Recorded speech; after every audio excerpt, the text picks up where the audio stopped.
Bonsoir donc à vous, bienvenue, merci de votre fidélité à Afrique Média, vous faites bien la télévision panafricaine. Deux sujets donc au menu de cette seconde partie du débat panafricain, la grande messe du dimanche, votre émission dominicale. D'abord, ces marcheurs panafricains qui sont partis de Dakar au Sénégal et qui, durant 40 jours, ont marché bravant les intempéries et l'insécurité pour atterrir, donc arriver à Bamako, c'était mardi dernier, où ils ont été accueillis par le Premier ministre qui leur a dit tout le remerciement du peuple malien. Comment comprendre ce tact au-delà du symbole fort qu'il porte en lui-même? Comment comprendre donc ce tact au-delà du symbole? C'est ce que nous allons essayer de comprendre. Et puis, en deuxième partie, évidemment, toujours au Mali, nous allons essayer de comprendre pourquoi les belles performances des FAMA, les forces armées maliennes, dérangent autant la France. Parce que, comme vous le savez, l'armée malienne monte en puissance. La preuve, c'est ces opérations qui se multiplient sur l'étendue du territoire, le Premier ministre l'a dit, avec des résultats palpables, des armes saisies, des terroristes neutralisés. Pourquoi cela dérange autant la France? Nous allons également essayer de comprendre le pourquoi du comment. Et pour vous permettre d'avoir toutes les clés de compréhension de ces grands sujets à l'ordre du jour, eh bien, vous êtes là, Maître Janvier Momo, qu'on ne présente plus. Je vais donc m'empêcher de vous présenter. Je vous dis simplement bonsoir. Merci une fois de plus d'avoir accepté l'invitation d'Afrique Média.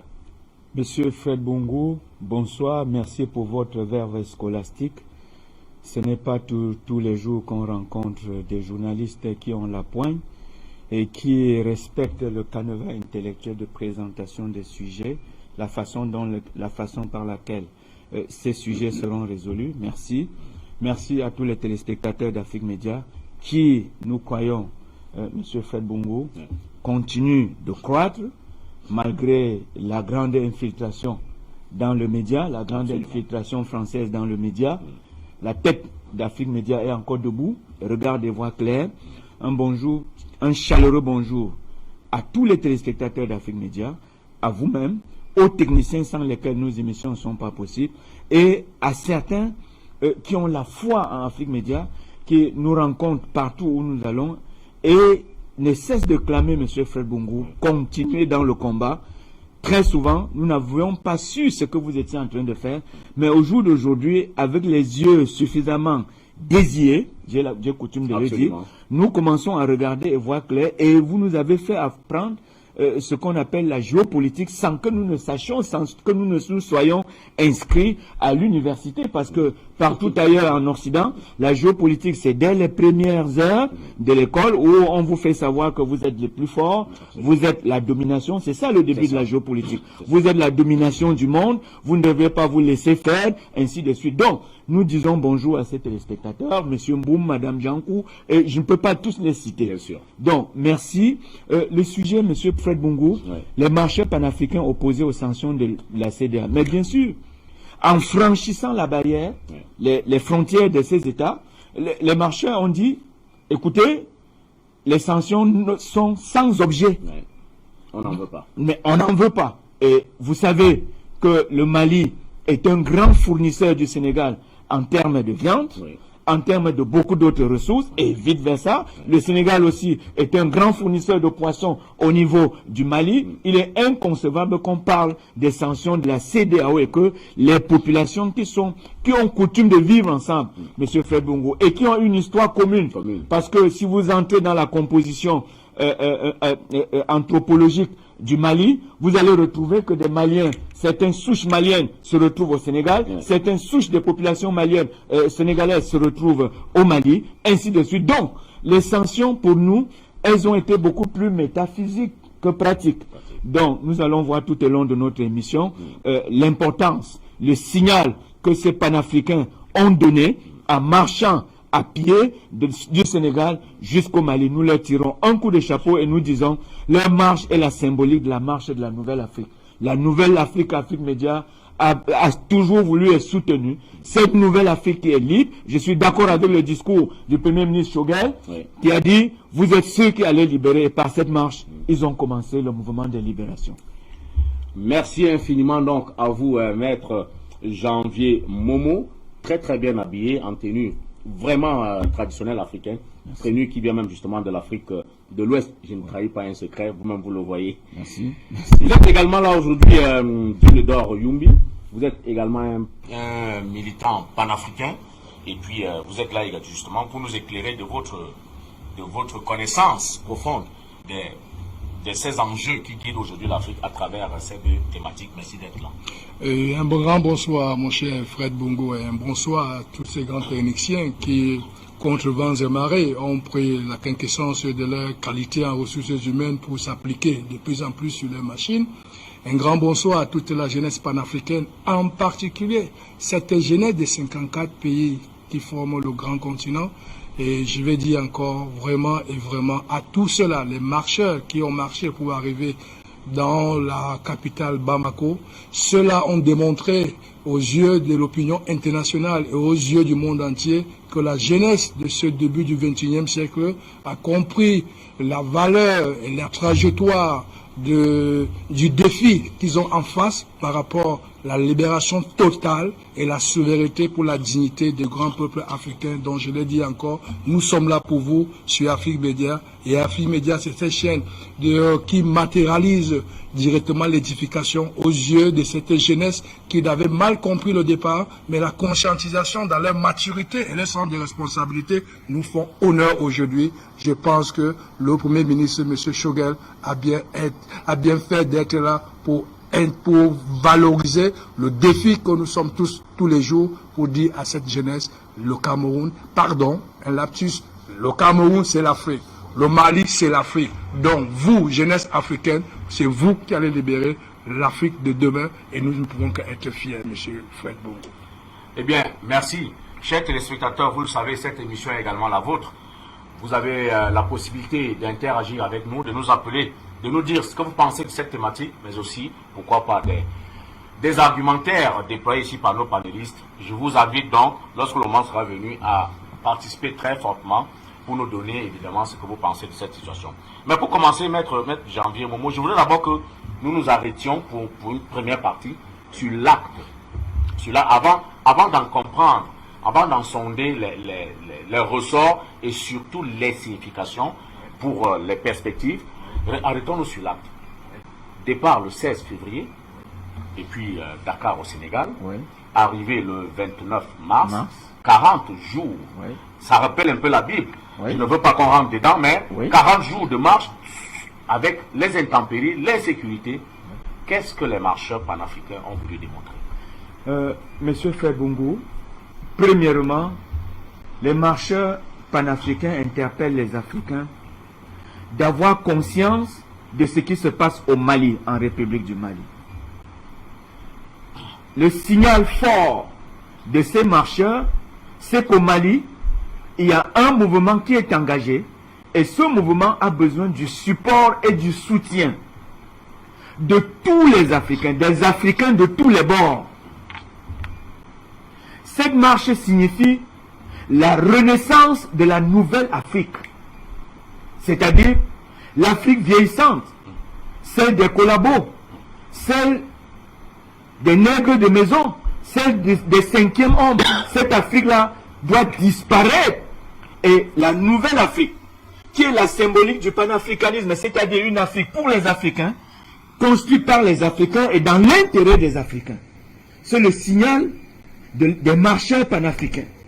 Et autre chose, et surtout, il faut non seulement soutenir le mouvement de libération qui est engagé au Mali, mais M. Fred Bongo, il faut apporter l'expertise nécessaire à celle qui est déjà présente sur le sol malien.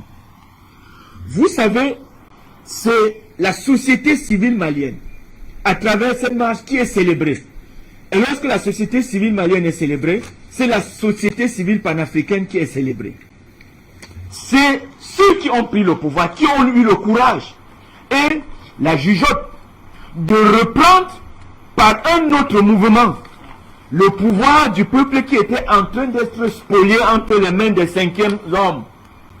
La marche veut dire une erreur s'est produite, elle a été corrigée, nous sommes avec vous pour la continuité de la correction de cette erreur.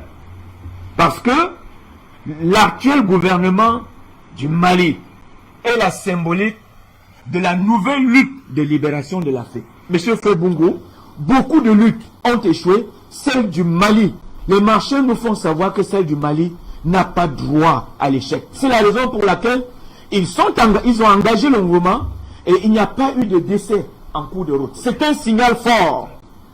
Ça ressemble à la longue marche de 1949 de Mao Tse-tung, qui aujourd'hui a réussi.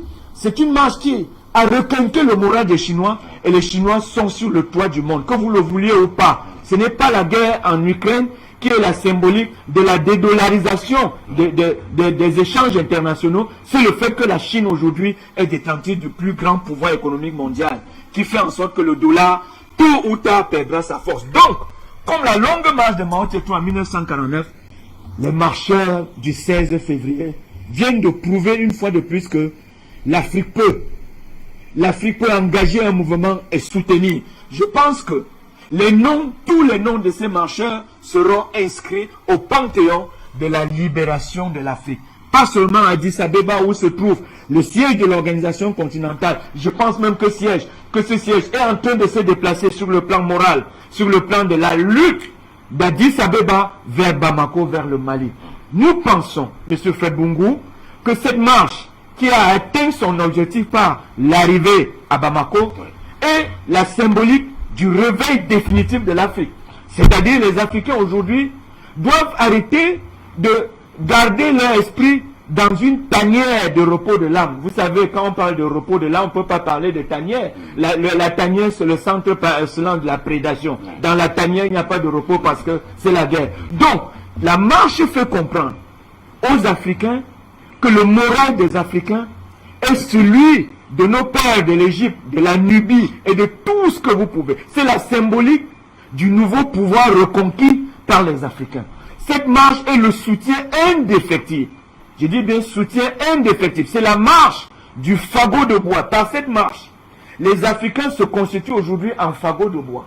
C'est-à-dire, personne n'a le droit de venir dans le fagot de bois enlever une brindille pour fragiliser les cordes qui tiennent, l'équilibre qui tient le fagot de bois. C'est une marche qui est la symbolique, qui scelle le nouveau réveil de l'Afrique et qui fait comprendre aux Africains, nous aussi, nous pouvons réussir dans nos engagements, dans nos objectifs et dans notre nouvelle vision de la libération du continent. Ce n'est pas seulement une libération, M. Fred Bungu, sur le plan politique. C'est une libération sur le plan économique parce que beaucoup sont pressés qu'il faut déjà la monnaie. Non. Petit à petit, on va constituer le stock d'or nécessaire au Mali. Parce que de toutes les richesses du Mali, il n'y a que 3 qui sont en exploitation. Le sel, le cuivre et, non le sel, le phosphate et surtout l'or. Donc, il est question pour les marcheurs de dire aux Maliens que la libération de ce pays sera désormais comme le tuteur de tous les mouvements de libération des peuples africains. Le nouveau mouvement qui, demain, sera inscrit dans les annales de l'histoire africaine comme étant le mouvement de la nouvelle Afrique est la symbolique de la marche des panafricains qui sont arrivés à Bamako. Nous suivions cette marche parce que à un moment donné, les intempéries ont failli les faire douter d'eux-mêmes. Mais l'élan, la conscience de départ, la foi en la réussite de ce qu'on est en train de faire, de ce qu'ils ont lancé, a fait en sorte qu'ils arrivent, qu'ils atteignent Bamako et qu'ils soient reçus par les hautes personnalités des institutions maliennes. Donc, pour répondre clairement à votre question, le signal donné par les marcheurs est un signal fort. J'ai dit, cela nous rappelle la longue marche de 1949 de Mao Tse-tung. Et c'est la raison pour laquelle je reprends, les noms de ces marcheurs seront inscrits au panthéon des mouvements de libération des peuples africains. Nous croyons aux Africains et ils nous ont fait savoir, nous qui sommes ici du côté de la forêt, ils nous ont fait savoir que ce que nous parlons depuis 10-12 ans, M. Fred Bungu, est en train de subir l'applicabilité sur le terrain. C'est-à-dire, ce qu'ils ont fait, c'est l'application numérique des grandes théories de libération que vous, M. Fred Bungu, vous ne cessez de distiller à travers Afrique Média d'année en année et de journée en journée. Donc, nous pensons à un moment donné qu'il appartient aux Africains de saisir la signification profonde de cette marche, de l'incruster à nouveau dans nos cerveaux et d'engager des mouvements pareils dans presque tous les États. Une chose est sûre, M. Fred Bongo, l'arrivée à Bamako signifie la résurrection de Modibo Keïta Sénou. Vous savez ce que ces dignes ont pensé de l'Afrique, ce qu'ils pensaient du Soudan occidental qui était le Mali, ce qu'ils pensaient de la République du Mali, 1 241 km². Qu'à un moment donné, les impérialistes ont voulu saucissonner en petits États, s'adjuger les États qui sont suffisamment, les endroits ou les espaces maliens qui sont suffisamment riches en minerais, pour dire à un moment donné que les Africains ne sont pas capables. Une chose est sûre, le pouvoir central malien, Assimi Goïta et les autres, ils ont le soutien total des panafricains. Cette marche n'est que le début, il y a d'autres mouvements qui arrivent. Merci à vous, maître Janvier Momo. Alors, John de Yombi, au lendemain de ces sanctions de la CEDEAO, on a vu tout le peuple malien comme un seul homme debout, sortir dans les rues, et pas qu'à Bamako, même dans l'arrière-pays. On a parlé d'environ 4 millions de personnes dans les rues pour dire on n'est pas d'accord avec ces sanctions. Et aujourd'hui, les autres Africains leur répondent de façon tout à fait étonnante par cette grande marche entre partis donc de Dakar jusqu'au Sénégal avec plusieurs nationalités. Eh bien, on peut dire qu'aujourd'hui, le cri de cœur des Maliens a reçu l'écho des frères africains. Monsieur Fred Bongo, l'histoire retiendra qu'en ce début du XXIe siècle, la jeunesse africaine a pris conscience des enjeux. Et la jeunesse africaine, aujourd'hui, elle est mature et a ce sens de responsabilité pour son devenir. Nous ne sommes plus aux années coloniales, aux années de dictature, aux années de chicotte, aux années de l'impérialisme. Aujourd'hui, la nouvelle donne se présente aux yeux du monde entier que l'Afrique telle qu'elle est aujourd'hui, c'est cette Afrique que les colons sont venus détruire tout le système géopolitique et culturel et détruire par les hommes qui y vivaient. Et aujourd'hui, le XXIe siècle fait renaître cette jeunesse du passé qui revient sur l'emprise de vouloir récupérer ce bien qui est à elle. Et ce bien-là, aujourd'hui, on la retrouve maintenant dans les qualités de ressources humaines de cette jeunesse africaine. Voilà cette jeunesse qui vient dire face aux sanctions, face au chef d'État de la CEDEAO, que vos sanctions sont irréelles, Illégal, illégitime. dans l'illégalité et dans l'illégitimité de vos sanctions. Vous n'avez pas pesé le sens de la responsabilité qui confère à toute la sous-région. Nous, peuple souverain, nous venons donc vers vous pour vous dire, dans vos accords de la CEDEAO, rien n'est inscrit à l'intérieur et nous ne pouvons pas donc accepter aujourd'hui que la décision vient de la France pour pouvoir nous dicter comment nous allons vivre et que vous allez obtempérer pour pouvoir faire souffrir des peuples. Aujourd'hui, nous, peuple jeunesse souveraine, nous avons le droit de vous dire non. Parce que nous sommes restés quelque part, nous, jeunesse, à subir, même par nos chefs d'État. Tout simplement parce que ces chefs d'État aussi, ils subissent. On se dit, nous avons un chef d'État sans savoir que ce chef d'État, il n'est qu'une marionnette. Aujourd'hui, la jeunesse panafricaine est en train de dire à tout chef d'État qui ne sera pas dorénavant panafricain pour pouvoir valoriser et prendre en compte l'intérêt général de l'Afrique, il ne pourra pas avoir les suffrages de ces Africains. Voici cette jeunesse, elle n'est pas seulement sénégalaise, elle est de toute la sous-région. Il y a les Ivoiriens, il y a les Burkinabés, il y a les Niger, un peu. C'est un mélange cosmopolite de cette valeur, de cette jeunesse qui vient aujourd'hui rappeler le bon sens à la CEDEAO qui est sous l'emprise de la France et quelque part interpeller directement la France de ce jeune dictateur Emmanuel Macron pour lui dire ça ne passera plus et ça ne passera plus comme ça en Afrique. Nous sommes prêts aujourd'hui, pacifiquement, comme vous avez vu, aujourd'hui, dans un mouvement où nous interpellons plutôt l'opinion internationale à aller faire valoir aujourd'hui notre décret de pas un degré de dire non à la France, mais de dire non à l'ingérence en Afrique, parce que la CEDEAO a pris que des décisions qui venaient de la France pour pouvoir faire effet et faire souffrir tout ce peuple de cette zone de l'Afrique de l'Ouest. Nous ne pouvons qu'aujourd'hui dire encore que la jeunesse est autour d'un réveil. Et cette marche-là démontre aujourd'hui le réveil de cette jeunesse qui dit aujourd'hui, c'est notre moment, c'est notre siècle, et ce siècle ne sera plus comme avant. Nous avons la responsabilité à nous aujourd'hui d'écrire, d'apporter notre contribution, car chaque siècle apporte des changements dans la géostratégie, surtout en politique. Il faut attendre un demi-siècle pour voir si le monde a changé. Il faut attendre un siècle pour voir les résultats de ce que vous avez pu faire pendant ce demi-siècle. Et nous savons bien que après plus de 60 ans d'indépendance, comme a dit cette indépendance que nous avons eue par procuration, on devient mature.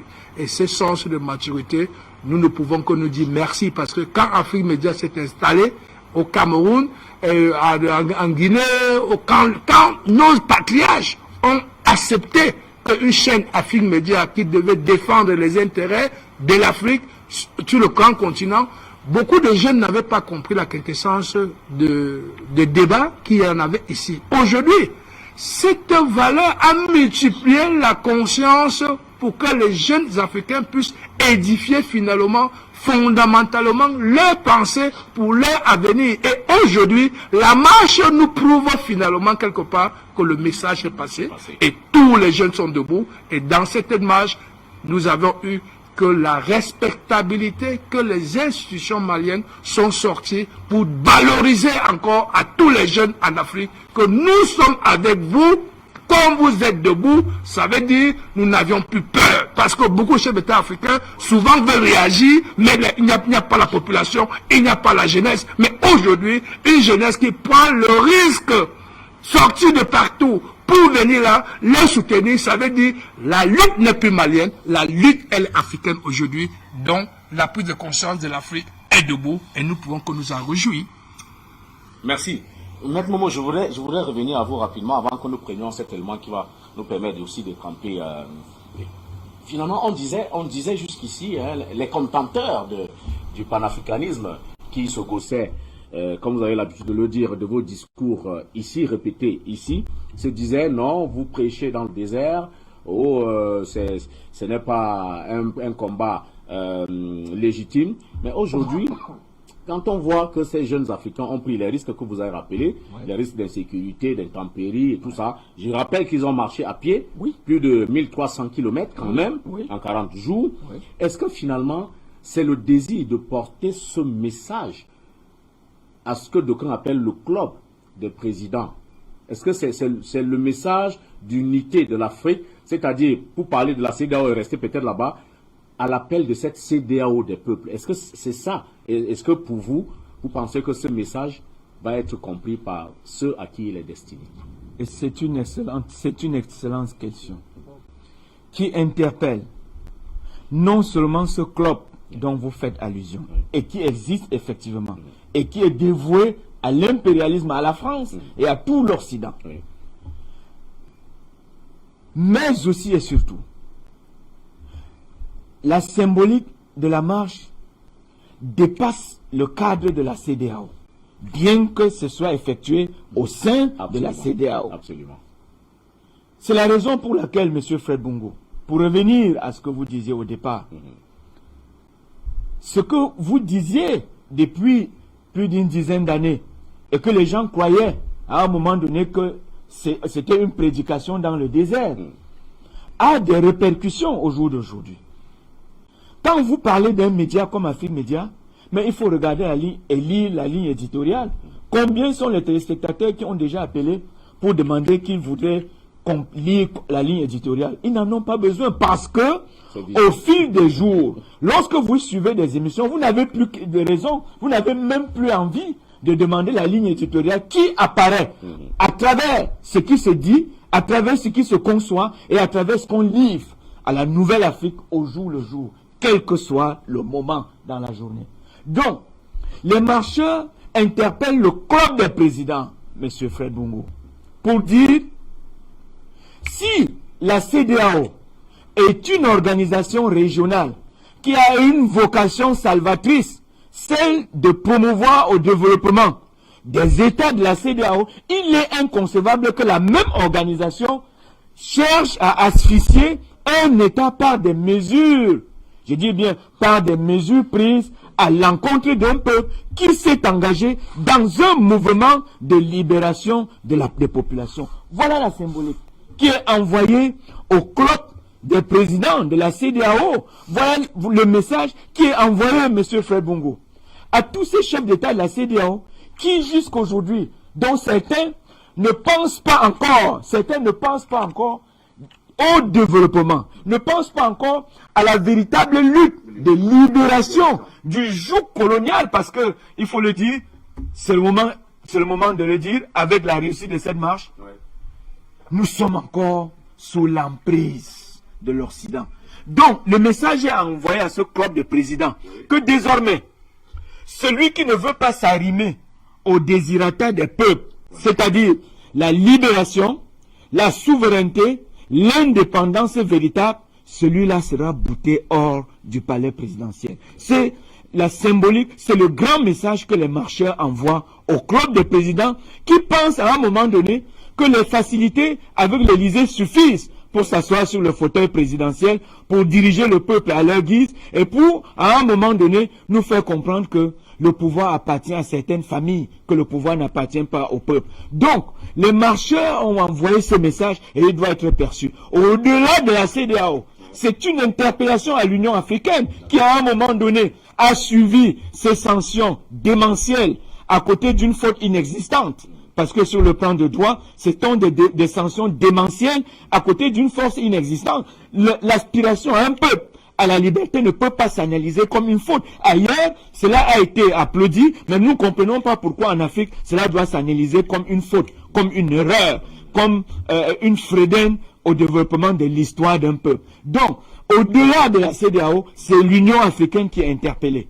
Interpellée pourquoi? Parce que l'Union africaine jusqu'aujourd'hui continue à fausser les préalables de départ, c'est-à-dire la souche, la fondation de l'organisation. Elle, jusqu'aujourd'hui, elle se plaît à faire sienne les décisions prises par une organisation sous-régionale qui lui est soumise. On n'a pas compris comment l'Union africaine a gobé les sanctions de la CEDEAO. Et nous savons que ces sanctions étaient à tête chercheuse, qu'elles venaient des cellules africaines de l'Élysée, que l'Élysée a dit, prenez des sanctions. D'ailleurs, Macron, la dernière fois, il vous a dit, je vais appeler Nana Akufo-Addo pour que la pression continue d'être exercée sur le Mali. Alors, les marcheurs ont envoyé ce message à ce club de présidents qui pensent qu'il suffit d'être admis à l'Élysée pour pouvoir gouverner l'Afrique, pour pouvoir gouverner les peuples africains à leur guise. L'histoire, cette marche, c'est une marche historique qui prouve à suffire que le mental des Africains, ce n'est plus la mentalité de l'esclave vis-à-vis du maître. Nous cherchons, nous aussi aujourd'hui, à ce que la chèvre de M. Séguin ne rentre plus dans l'enclos, M. Fred Bungu. Nous sommes considérés comme vivant dans un enclos où la France définit le cadre, les États-Unis acceptent parce que, comme c'est le relais des États-Unis et vice-versa en Afrique, qu'elle définit la politique des États, nous maintient dans l'enclos, dans l'enclos où se trouve la chèvre de M. Séguin, pour que éternellement nous ne croyons pas à la liberté. Il faut qu'ils comprennent. La chèvre de M. Séguin est sortie de l'enclos pour ne plus revenir dans le même enclos. Merci, Maître Janvier Momo, pour cette analyse. Nous allons très rapidement retourner à la technique, prendre cet élément qui va nous permettre de nous rafraîchir un peu la mémoire sur cet grand événement, ce grand acte posé par les marcheurs panafricains qui, je vous le rappelle, sont en partie de Dakar au Sénégal pour Bamako au Mali, et ils ont donc marché à pied, ils ont parcouru 1632 km. La renaissance du panafricanisme tente à se frayer un couloir sur l'axe Dakar-Bamako, à la faveur d'un marathon à pied sur plus de 1300 km, s'il vous plaît. Les marcheurs panafricanistes à la rencontre du premier responsable de la transition malienne, son Excellence le colonel Assimi Goïta, président de la transition, chef de l'État. Ce jeudi 31 mars 2022, dans l'après-midi, la salle des banquets de Koulouba avait un air panafricain, car ayant servi de cadre pour la réception des marcheurs panafricanistes par le président Goïta. Composés d'hommes et de femmes, jeunes pour la plupart, ils ont parcouru Dakar-Bamako en 39 jours, soit 1362 km, pour afficher leur soutien indéfectible et sans faille aux autorités de la transition malienne suite aux sanctions inhumaines et injustes prises par la CEDEAO et l'UEMOA contre le Mali. Il convient de rappeler que cette marche vient également en appui au soutien populaire témoigné par les populations africaines en soutien au colonel Assimi Goïta et à son équipe de la transition dans la quête de la dignité et de la défense des intérêts du peuple malien. Cela aux premières heures des sanctions. Une initiative accueillie avec beaucoup d'estime par les plus hautes autorités de notre pays et la participation massive des présidents d'institutions et des membres du gouvernement à travers cette cérémonie en est la parfaite illustration. L'événement débuta par l'allocution du ministre des Affaires étrangères, son Excellence Abdoulaye Diop, assurant l'intérim de son homologue en charge de l'intégration africaine. Droit dans ses bottes, le ministre Diop a tout d'abord salué le courage, la bravoure des marcheurs et a exhorté par la même occasion les chefs d'État à s'inspirer de ces jeunes. Je voulais très humblement, au nom de mon collègue, vous souhaiter la bienvenue, saluer votre geste et souhaiter que ce geste puisse aussi être pris en charge par les dirigeants de la région qui n'ont déjà pas écouté l'appel de la Cour de justice de l'Union économique monétaire qui a relevé le caractère illégal de ce geste. Aujourd'hui, vous, peuple, vous êtes ici pour démontrer que cet acte est injuste, c'est inhumain. On doit se tourner, regarder les peuples. Les dirigeants devront aujourd'hui suivre les peuples pour qu'on puisse lever ces sanctions, pour que nos pays puissent cheminer, aller vers la stabilité, aller vers la sécurité, aller vers la solidarité, aller vers des liens économiques et des liens sociaux qui ont toujours tissé, j'allais dire irrigué, les relations entre nos pays. C'est dire qu'aujourd'hui, vous sympathisez avec les Maliens. Et nous savons que ces sanctions, l'impact négatif sur notre pays n'est pas seulement que sur les populations maliennes, mais c'est aussi sur les populations sénégalaises. Nous le vivons. Mais aussi, votre geste, c'est pour dire que ces sanctions ne constituent pas une solution. Prenons la parole au nom de son Excellence le colonel Assimi Goïta, grand maître des ordres nationaux. Le grand chancelier des ordres nationaux a annoncé que le chef de l'État a décidé à titre exceptionnel de faire de ces jeunes marcheurs des citoyens d'honneur du Mali toute une symbolique. Jeunes marcheurs, vous êtes la lignée de ces héros, de la résistance à la colonisation, de ces bâtisseurs d'empire, de ces unificateurs de peuples.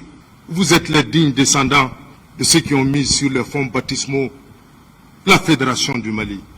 Le grand maître des ordres nationaux du Mali, son Excellence, le colonel Assimi Goïta, président de la transition, en reconnaissance de votre engagement panafricain, de votre foi en un avenir meilleur pour notre sous-région et pour l'Afrique, de votre empathie et de votre commisération pour vos frères et sœurs du Mali, a décidé, à titre exceptionnel, de vous faire citoyen d'honneur de la République du Mali. Bravant l'insécurité, la faim et ses corollaires, ces marcheurs panafricanistes n'avaient qu'un seul but, afficher leur solidarité au peuple malien et lancer un message au peuple et dirigeants du continent. Nous ne sommes pas dans la passion, nous ne sommes pas dans l'émotion, nous sommes dans l'intelligence pure, et ce n'est pas par pure prétention que nous disons ça, parce que nous sommes les héritiers de siècles de domination, de siècles de souffrance et de siècles de malheur qui nous viennent de l'extérieur et dont ce sont nos autorités ici qui jouent ce jeu et nos leaders, nos élites africaines. Le Mali, symboliquement, est dans cette situation où le néocolonialisme, comme dans les siècles passés, vit le même mode opératoire où ce sont des forces étrangères qui imposent leurs lois à nos États et que ce sont nos peuples qui en pâtissent. Nous n'avons pas de statut spécial, nous n'en cherchons même pas. Nous n'avons pas une intelligence spécifique, nous n'en avons pas plus que les autres, nous n'avons pas plus que ceux qui sont dans ces salles ou les jeunes qu'on a laissés. Mais la chance que nous avons, Dieu choisit qui il veut et le met à la place qu'il veut. Tout ce que nous faisons notre référence, c'est la foi, c'est la puissance divine. Et si nous voyons que depuis des années, le Mali résiste et qu'aucun État africain n'est solidaire humainement à notre peuple, parce que c'est le peuple africain du Mali. Nous ne sommes pas des Sénégalais. Nous sommes des Africains, nous sommes des panafricains. Il y a des Africains du Sénégal, il y a des Africains du Congo, il y a des Africains de la Guinée, il y a des Africains du Mali. Nous ne faisons jamais de différence. Et quitte à tout perdre, nous ne faisons jamais de différence, puisque aujourd'hui, le symbole le plus fort qu'on voit, c'est ce régime que vous représentez aujourd'hui. Et vous m'excusez de vous dire comme ça. Le moins qu'on puisse dire, c'est que le panafricanisme renaît dans le cœur des Africains. Le train de l'unité des peuples est en train de largement dépasser celui des dirigeants. Et ces marcheurs panafricanistes comptent bien en être le porte-flambeau.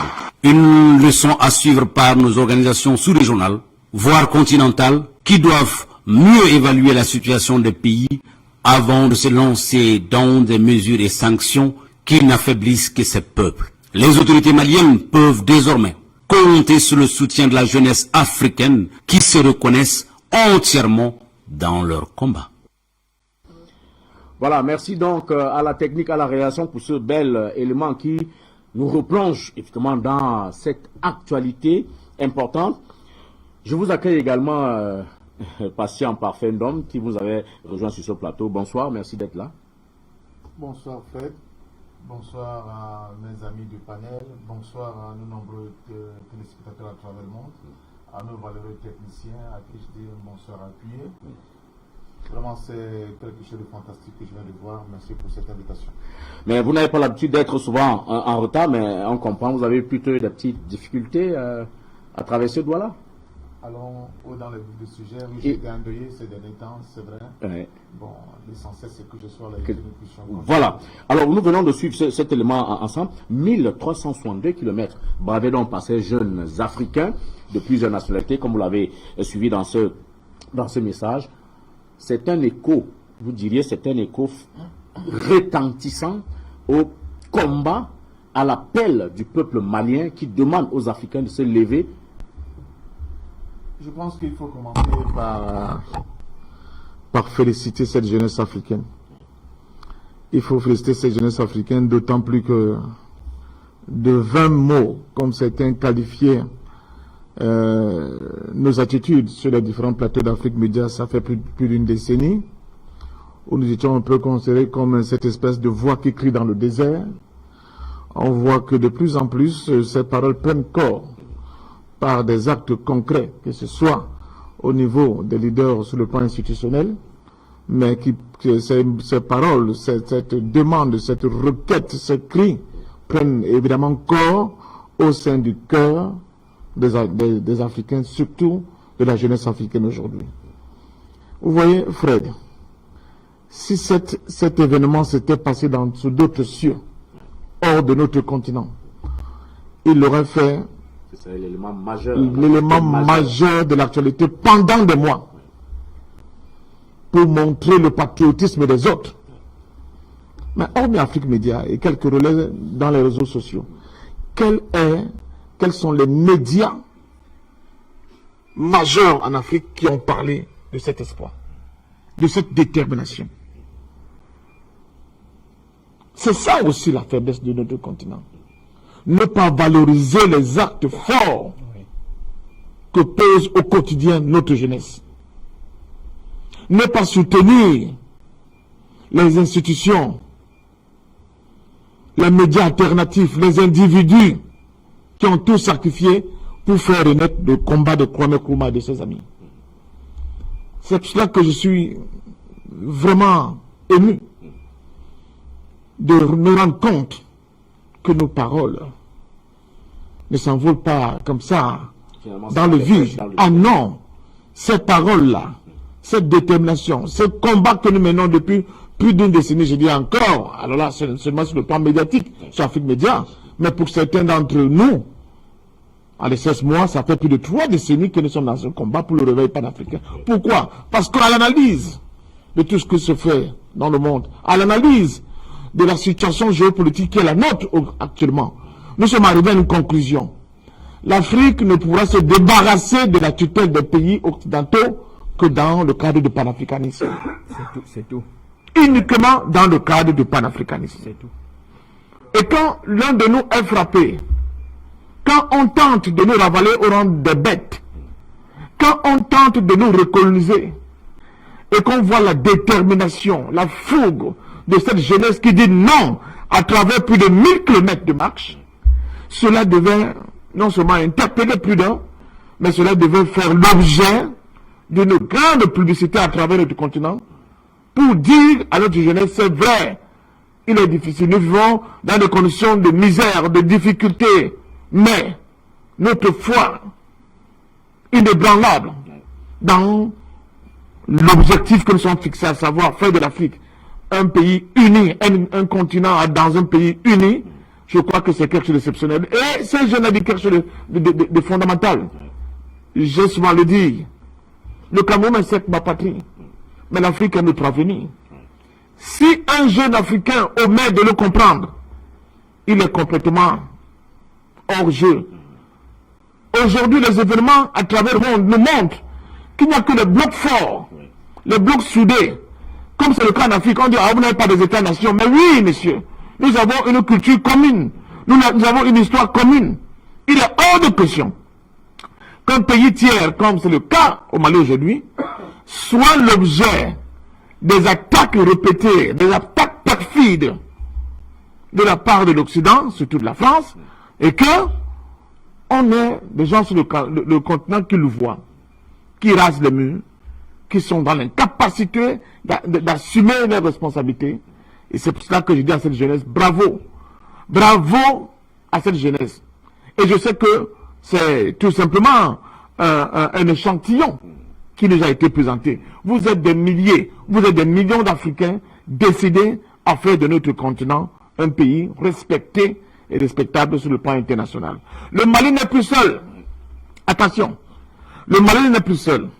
Ceux qui seraient tentés de penser que le Mali est seul, ils comprennent très bien aujourd'hui que le Mali n'est pas seul. Au-delà du peuple malien qui ne cesse de se mobiliser chaque jour qui passe, vous avez vu la dernière mobilisation pour rejeter la CEDEAO, pour rejeter le franc CFA et pour rejeter toute forme, n'est-ce pas, d'assujettissement qu'on veut encore essayer d'appliquer au Mali. Le Mali n'est pas seul parce que partout les rues des pays africains, de Dakar pratiquement au Cap, parcourir les rues de capitales africaines, de Yaoundé pratiquement à Nairobi, je ne sais pas. Écoutez la jeunesse parler. Et là, ces mots-là maintenant, cette requête est adressée à nos dirigeants. C'est justement, avant d'y arriver, je voudrais quand même, vous allez peut-être en profiter pour en parler, quand on voit quand même la disponibilité aujourd'hui des autorités maliennes à accueillir ces jeunes, à leur dire, votre message, il arrive dans notre cœur. Ce n'est pas quand même un non-événement non plus. Mais, le premier, accueilli par le Premier ministre, reçu par le président de la transition, c'est quand même aussi des actes forts. Mais il y a un nouveau paradigme qui se crée sous vos yeux en Afrique. Et dont nous faisons semblant de ne pas voir. La gouvernance africaine nouvelle, panafricaine, elle n'a rien à voir avec la gouvernance néocoloniale qui est faite de condescendance, même de la part de nos propres dirigeants. Ici, nous avons, comme le disait Fenoa Sadio, des Africains nouveaux, des dirigeants nouveaux, qui prennent en compte justement les actes positifs qui sont posés au quotidien par cette jeunesse responsable et par cette jeunesse digne. On l'a vu avec la crise ivoirienne, cette crise post-électorale, comment la jeunesse africaine s'est mobilisée, que ce soit celle qui est à l'intérieur du continent, que ce soit celle qui est au niveau de la diaspora. On le voit aujourd'hui avec le cas malien, mais parce que nous avons de nouveaux dirigeants. Nous avons des dirigeants qui sont soucieux n'est-ce pas, de prendre en compte ces actes forts qui sont posés par la jeunesse africaine. C'est pour cela qu'évidemment, on peut leur ouvrir les portes des palais, les recevoir, savoir leur dire merci, n'est-ce pas, pour ces gestes et pour cet acte fort qu'ils ont posé. Et ils disent, on n'a aucune exigence. Non, mais justement, mais tout ce que nous faisons depuis, vous le savez, Fred, vous êtes dans cette bataille depuis très longtemps aussi. Mais qu'est-ce que nous avons eu en contrepartie? Qu'est-ce que nous avons eu en contrepartie? Nous le faisons de manière complètement désintéressée. Le seul intérêt que nous avons dans ce continent, c'est l'amour profond que nous avons pour notre continent. Et celui-là, personne ne peut l'acheter. Et les gens ont tenté de l'acheter, et pas les moines. À coût de dizaines, on va dire, de centaines de milliards. Nous avons dit non. Nous avons préféré mourir pauvres, comme disait Sékou Touré. On accepte la liberté dans la pauvreté que d'être dans cette cage-là avec des lingots d'or de gauche à droite. C'est de ça qu'il s'agit. Donc il faut bien que les gens qui traitent encore l'Afrique comme si c'était un espace où se gambadent des sièges de branche en branche, qui comprennent de manière résolue qu'une nouvelle éthique panafricaine est en marche. Elle est en train de gangréner tout le corps social africain. Elle est en train de s'accaparer des cœurs de cette jeunesse qui ne demande pas, alors là, qui ne demande pas, qui n'a pas des idées de vengeance, qui n'a que des idées de dire au monde, nous sommes nous aussi des êtres humains. Nous avons aussi notre humanité, et cette humanité-là, nous ferons tout pour que le monde sache que nous sommes le cœur, le creuset même de l'humanisme. Et c'est ça le sens de ces sacrifices que vous voyez. Mais faites micro-maître, faites Bungu. Alors, pour les jeunes qui nous regardent peut-être au Cameroun, ça peut faire partie de Douala pour Kousserié, attention, hein. C'est pas un jeu, le faire. Mais pourquoi il y a eu beaucoup de Sénégalais, justement, dans cette marche, qui est partie, justement, de Dakar? C'est une autre manière de dire au gouvernement sénégalais, nous ne sommes pas du tout d'accord avec les décisions de la CEDEAO. Parce qu'elle impacte le vivre ensemble entre deux peuples. Le peuple malien et le peuple sénégalais. Dans des expériences. On dirait que vous êtes passé le mot avec même. Oui, mais dans des expériences, dans le passé, on démontré que ces deux peuples-là ne peuvent pas être divisés, ne peuvent pas être complètement fractionnés. C'est de ça qu'il s'agit. Donc c'est un pied de nez qui font non seulement aux dirigeants, que ce soit du Sénégal, que ce soit de la Côte d'Ivoire, que ce soit du Togo et d'autres pays qui ont pris ces sanctions uniques, sans oublier le Ghana, qui fait honte justement à Kwame Nkrumah, aujourd'hui, qui fait honte à Jerry Rawlings, aujourd'hui, donc, mais aussi pour dire aux Occidentaux qui ont tendance à penser que nous sommes une tarte, malléable et modérable, à souvent en fonction de leurs envies, que cette Afrique-là, la nouvelle Afrique qui se crée, est prête à prendre son destin en main. Merci. Je vais revenir à vous. Le temps, certainement, d'aller d'abord accueillir nos autres nombreux invités, notamment vous, Nestor Podacé. Vous êtes évidemment activiste panafricaniste. Comment est-ce que vous avez vécu, vous, cette longue marche des jeunes panafricains qui sont allés au Mali dire aux Maliens, au peuple malien, mais aussi aux autorités maliennes, nous sommes avec vous, on est ensemble.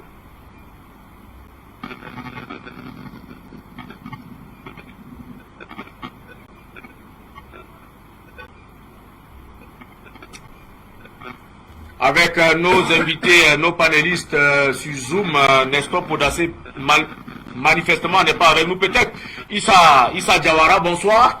Comment est-ce que vous avez accueilli, vous, cette longue marche des jeunes panafricains qui sont partis de Dakar pour Bamako, qui ont parcouru 1362 km en 40 jours pour aller témoigner de leur soutien, de leur solidarité, non seulement au peuple malien, mais également aux autorités maliennes.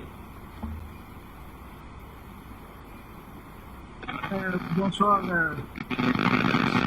à tous les panélistes, bonsoir à vous sur le plateau.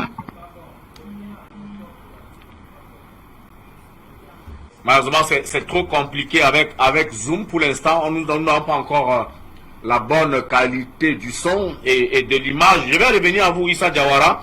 Nestor Podacé, peut-être que avec vous cette fois-ci sera la bonne.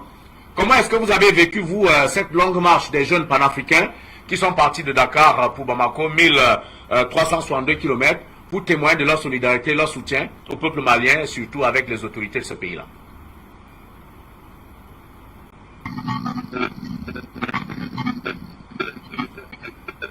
Manifestement, c'est trop compliqué. Je vais revenir sur ce plateau le temps que tout ça se mette en place. Alors, maître Janvier Momo, il y a quand même une phrase forte qui a été prononcée par le représentant de ces jeunes panafricains que nous venons de voir, notamment Souleymane Jules Diallo, qui a dit précisément « Nous devons constituer un bouclier autour du Mali. Si le Mali tombe, c'est toute l'Afrique qui tombe. En tant que jeunes, nous devrions proposer un outil diplomatique pour que le Mali ne tombe pas. Et cet outil, c'est la marche Dakar-Bamako. » C'est tellement profond. Ousseini Badi, c'est le porte-parole des marcheurs. Oui. Je pense que cela nous fait comprendre que ce qu'ils ont fait, ce n'était pas une leçon d'athlétisme. Nous n'avons pas affaire aux athlètes kenyans. Non. Nous n'avons pas affaire à ceux qui voulaient faire le marathon. Nous avons eu affaire à ceux qui marchaient avec une idée en tête, M. Fred Bongo.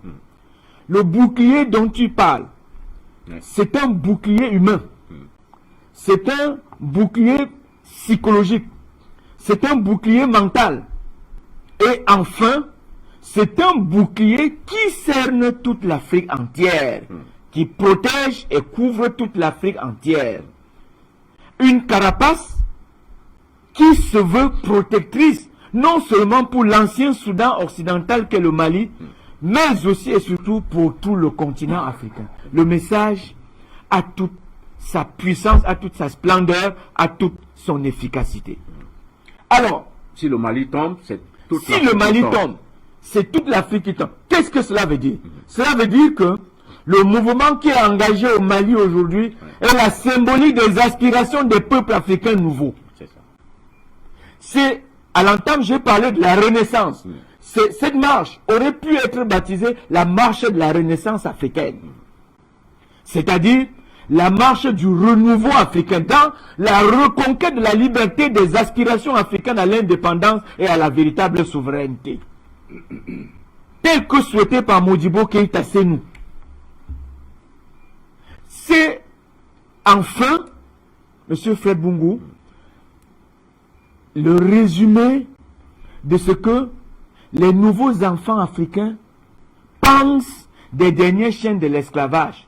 Vous savez, à un moment donné, les indépendances factices, comme le disait M. Yumbi tout à l'heure, qui ont été distribuées, je dis bien qui ont été distribuées aux Africains, ces indépendances factices, en réalité, constituaient une autre chaîne de l'esclavage qui n'était pas toujours visible et perceptible. Pourquoi? Parce que, même indépendants, nous sommes restés sous le joug monétaire, nous sommes restés sous la détérioration des termes et de l'échange, nous sommes restés sur la conspiration quand un État africain veut se développer. C'est-à-dire, il y a une conspiration internationale. Mais, M. Fred Bongo, pour faire un tour au Cameroun, les barrages qui ont été annoncés et qui devaient sous-tendre, je dis qui devaient sous-tendre la sidérurgie, l'industrie de transformation locale. Absolument. Ces barrages ont produit quoi jusqu'au jour d'aujourd'hui? Rien. Vous comprenez que les conspirateurs qui encadrent les pouvoirs ont tout fait pour que l'énergie souhaitée par ces barrages devienne aujourd'hui une désillusion totale. C'est la raison pour laquelle je parle des conspirateurs. Donc, les marcheurs ont voulu résumer les nouvelles aspirations des peuples africains à l'indépendance, à la liberté et surtout à la souveraineté. Sékou Touré le disait. Nous ne voulions pas que fût inscrite dans l'histoire de l'Afrique cette pénible notion qu'un jour, une France généreuse a offert sur le plateau l'indépendance à tous les États africains et que tous ces États, à l'unanimité, l'avaient accepté. C'est le véritable nom. Nous ne sommes pas en 58 en Guinée. Nous sommes en 2022 entre le Sénégal et le Mali. C'est un nouveau nom.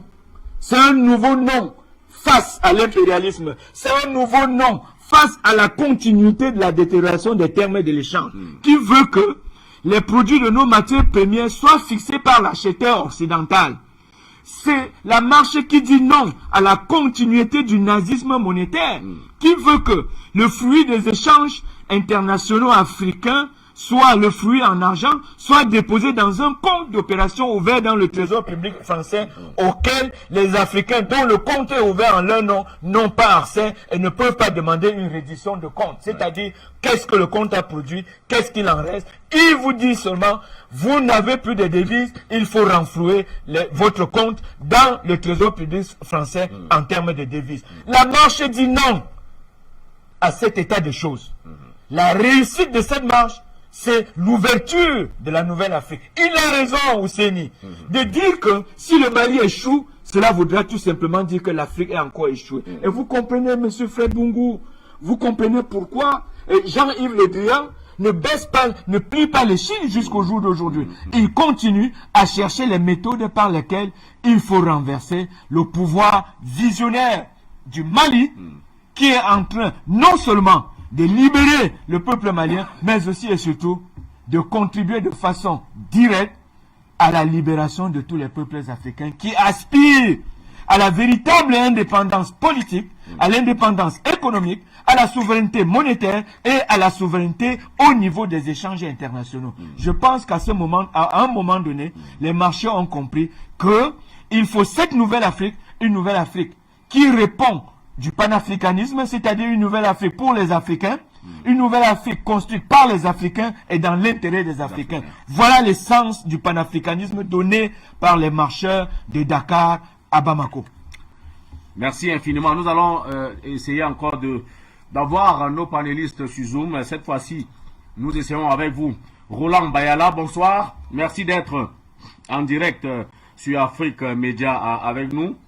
Le Premier ministre Choguel Kokala Maïga, en recevant les marcheurs panafricains, leur a dit, et je cite, « C'est votre génération qui va libérer l'Afrique en restaurant sa dignité, son honneur et son indépendance. » Comment est-ce que vous comprenez ce propos du Premier ministre de la transition malienne?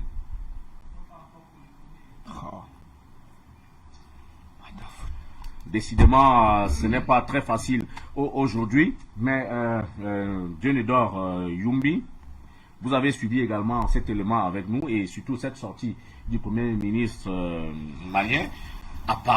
Visiblement, il dit compter sur la jeunesse africaine pour remporter les défis, non seulement d'aujourd'hui, mais les défis de demain, notamment pour ce qui concerne le Mali, mais de façon générale pour toute l'Afrique. Oui, monsieur Fred Bungu, et quand le Premier ministre malien le dit, c'est parce qu'il a déjà vu l'exemple que c'est la jeunesse malienne qui les a portés au pouvoir. Et la jeunesse malienne, il voudrait bien que ça soit contaminé partout en Afrique. Et aujourd'hui, le bel exemple que la jeunesse malienne a prouvé aux yeux du grand continent a boosté toute la jeunesse. La preuve, nous avons ces marcheurs qui viennent de tous les pays et de la sous-région. Et partout, si d'autres n'ont pas pu être, c'est parce qu'ils sont peut-être très loin pour faire 3 000 à 4 000 km à pied. Voilà. Ce qui veut dire la conviction de cette jeunesse vient donner la résistance de la pensée et du souhait du Premier ministre M. Choguel. Aujourd'hui, c'est cette même conviction que de la jeunesse aujourd'hui aspire tout simplement parce que nous sommes fatigués de pouvoir vivre en dessous de nos moyens. Pourtant, nous avons toutes ces capacités à mieux vivre, à mieux penser à un avenir meilleur et à avoir de l'espoir pour les générations futures. Aujourd'hui, cette jeunesse vient quelque part se retrouver comme si c'était je suis dans un autre bout, vous êtes dans un autre bout. C'est comme M. Poutine est en train de faire. Il est en train de donner cette résurrection, est en train de donner espoir au grand continent africain. Et ça tombe au même moment que la prise de conscience des enjeux géostratégiques, géoéconomiques, géofinanciers. La jeunesse en a pris cette conscience. Et aujourd'hui, ça vient tout simplement nous galvaniser. Et nous sommes prêts. Et Poutine n'a que demandé ça à l'Afrique pour dire ce que je suis en train de faire en Ukraine et ce que mes convictions stratèges, d'hommes politiques, d'hommes de paix, d'hommes de vie, c'est voudra que demain, vous les Africains, que quelque part vous puissiez bénéficier de tout ce désordre que les Occidentaux vous ont aliéné depuis près de 300 ans aujourd'hui, qu'aujourd'hui vous pouviez sortir vainqueur. Aujourd'hui, cette jeunesse, nous sommes en train de démontrer que nous sommes des vainqueurs et nous sommes déjà arrivés où il fallait déjà, parce que qui aurait imaginé il y a 2 siècles que les Africains, les jeunesse à l'époque, pouvaient se lever le matin, et tous ceux qui ont levé la tête, nous savons comment ils sont partis. Mais aujourd'hui, nous parvenons à nous lever, à marcher pendant 1300 km dans les eaux, dans la forêt, où il y a des djihadistes qui sont dissimulés partout. Vous savez qu'il y a des djihadistes panafricains aussi, mon cher Fred Bongo. Parce qu'on ne peut pas seulement dire souvent ces djihadistes, parce que vous avez beaucoup de djihadistes aujourd'hui qui demandent à retourner au village parce qu'ils étaient embarqués dans un chemin qu'on ne connaissait pas, tout simplement parce qu'ils étaient sur les joutes du formateur qui était le colon.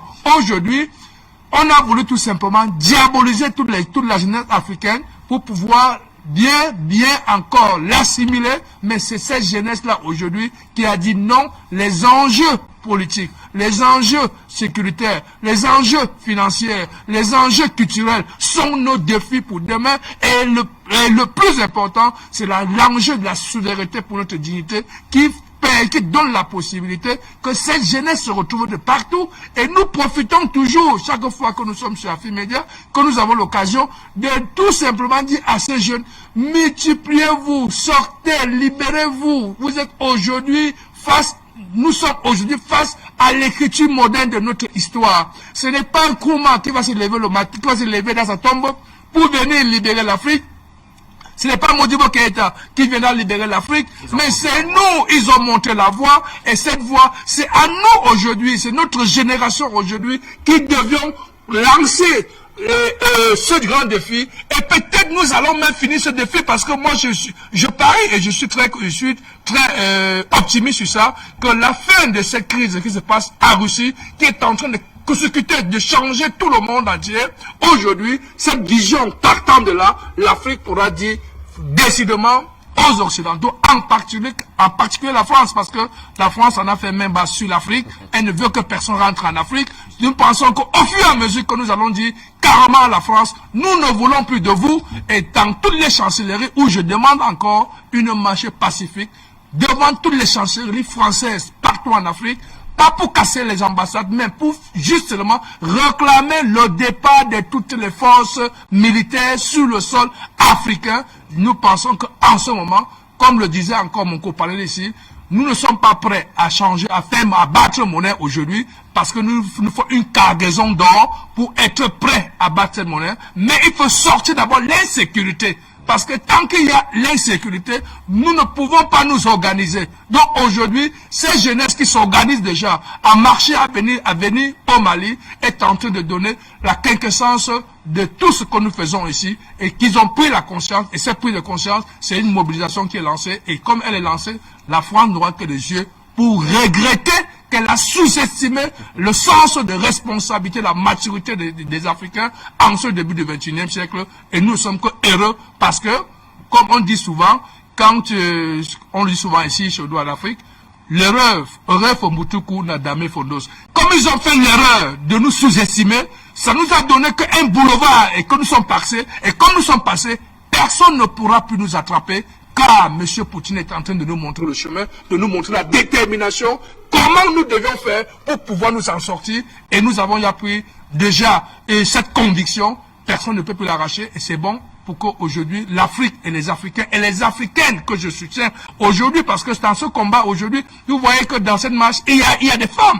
Donc ce qui veut dire, c'est il y a une symbiose entre la jeunesse et... Vous voulez les exclure, les femmes? Non, parce que non, souvent, on a l'air de dire que ce sont des hommes. Mais aujourd'hui, la lutte, elle est féministe. Plus même, parce que quand ce que femme veut, Dieu le veut. Aujourd'hui, les hommes prennent le devant. Voici les femmes qui sont là partout. Ça veut dire que la jeunesse africaine, aujourd'hui, elle est debout. Rien ne peut l'arrêter. Sauf les chefs d'État qui sont là, qui doivent savoir nous accompagner aujourd'hui, parce que les élections qu'ils proclament chaque fois ne seront plus pareilles, parce que nous avons besoin des chefs d'État panafricains. Merci. Ce que femme veut, Dieu le veut, peut-être patient, parfait, d'homme aussi. Mais en tout cas, ces jeunes ont fait preuve de beaucoup de courage. On l'a pas suffisamment dit. Mais au-delà du symbole, de la symbolique de cette marche, il y a aussi quand même une vision géopolitique et donc panafricaine adossée à cette marche, puisque, et comme l'a dit le porte-parole des marcheurs, il a dit « Nos convictions sont adossées aux idées de Cheikh Anta Diop ». Justement en appelant, par exemple, les autorités maliennes à intégrer l'œuvre de l'anthropologue sénégalais dans le programme d'enseignement fondamental. C'est aussi une voie à suivre pour, dans le cadre de cette révolution culturelle et politique. Évidemment, je pense que quand on parle de panafricanisme, on a quand même des référentiels. Oui.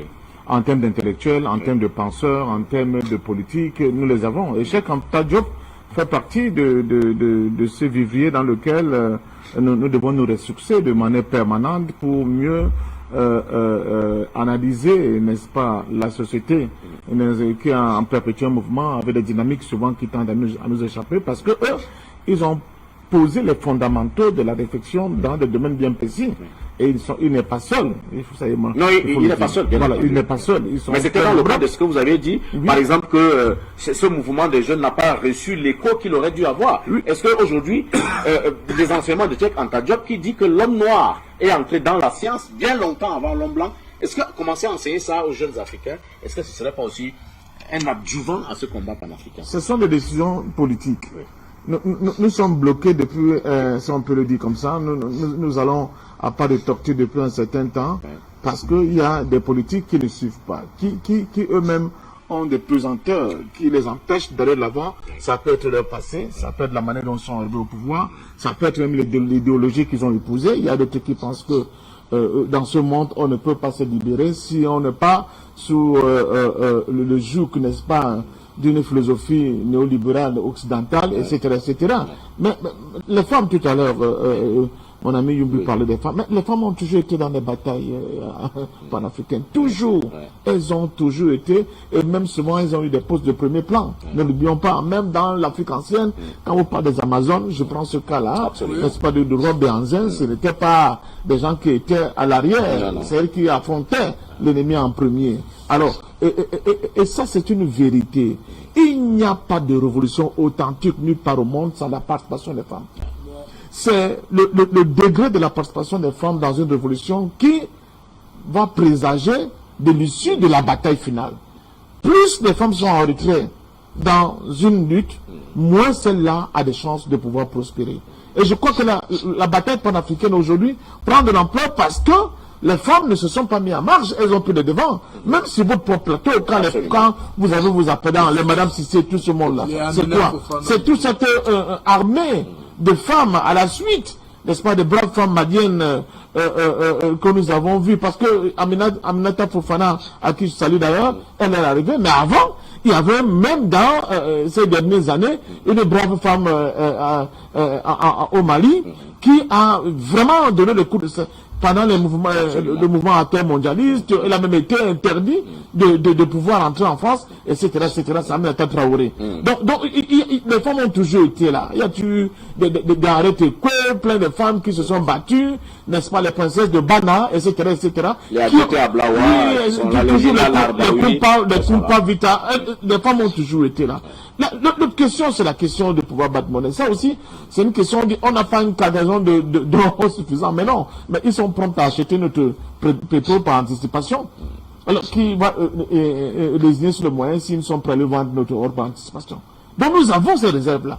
Elles nous permettent de battre monnaie tout de suite et maintenant. C'est une question de volonté politique, je continue de le dire. Et c'est pour cela que la symbolique de cette jeunesse est extrêmement importante. Qu'est-ce qu'elle dit? Elle dit aux décideurs de notre continent, le problème, ce n'est pas la jeunesse. Le problème, c'est votre manque de courage politique. Chaque fois que nous serons face à des décideurs de moment, à des exécutifs, à des prééminences institutionnelles et diplomatiques qui vont prendre le sens du panafricanisme, ils peuvent être sûrs d'une chose. Ils auront l'appui et le soutien de la jeunesse panafricaine. C'est une vérité. On l'a vu en Côte d'Ivoire. Qu'est-ce qui peut expliquer que presque toute la jeunesse panafricaine soit venue, soit acquis aux idées du président Laurent Gbagbo? Parce qu'on a vu l'homme à l'œuvre. Et on a compris que cet homme-là qui était à l'œuvre a été dans le sens, n'est-ce pas, de permettre justement que cette Afrique qui vit encore malheureusement avec les chaînes qui nous sont au niveau des mains, des pieds, mais aussi de notre tête, que tout cela puisse exploser et permettre à l'Afrique justement de s'envoler par la libération du génie africain. C'est de ça qu'il s'agit. Et je pense qu'aujourd'hui, il y a beaucoup de choses qui se font et qui vont se faire dans les jours à venir. C'est pour cela que l'acte majeur qu'a posé cette jeunesse est énorme. Vous vous souvenez, la Chine dont on parle, mais il y a aussi la grande marche, n'est-ce pas, de Mao, ne l'oubliez pas. Bon, ce n'est pas facile. Tout le monde l'a rappelé. Ah oui, on parle des marcheurs. Les marcheurs aussi, au-delà du fait qu'ils marchent, mais tout le long du parcours, ils sensibilisent les populations, ils éduquent les populations, et ils nous éduquent même à distance, ils nous sensibilisent même à distance, leur souffrance, leur détermination, leur sueur, n'est-ce pas, tout le long de ces centaines, de ces milliers de kilomètres, c'est pour nous dire, nous sommes, comme les gens disent, prêts à prendre notre part de responsabilité. Si c'est ça leur chemin de Damas, ils l'ont fait. Donc je pense sincèrement que l'Afrique est en train de crier un nouveau paradigme. L'Afrique le crie d'abord. Elle aurait le soutien des pays amis, des peuples amis qui vont l'aider. Mais le déterminant dans cette bataille-là, elle sera d'abord africaine. Ça va d'abord dépendre de notre propre volonté d'aller de l'avant. Si nous avons des amis russes qui ont pu venir, que ce soit en Centrafrique, en République centrafricaine ou bien au Mali, c'est d'abord parce que ils ont trouvé qu'il y avait une détermination endogène qui était prête à prendre ses responsabilités. Et là où il y aura ces responsabilités, je peux vous dire, au-delà même de la Russie, il y aura toujours des peuples à travers le monde qui seront prêts à venir prêter main forte à notre continent, à notre peuple, parce que humainement, Fred Bungu, humainement, aucun homme doté de bon sens n'accepte l'injustice. Et l'injustice pour l'homme noir, l'injustice pour l'Africain n'a que trop duré.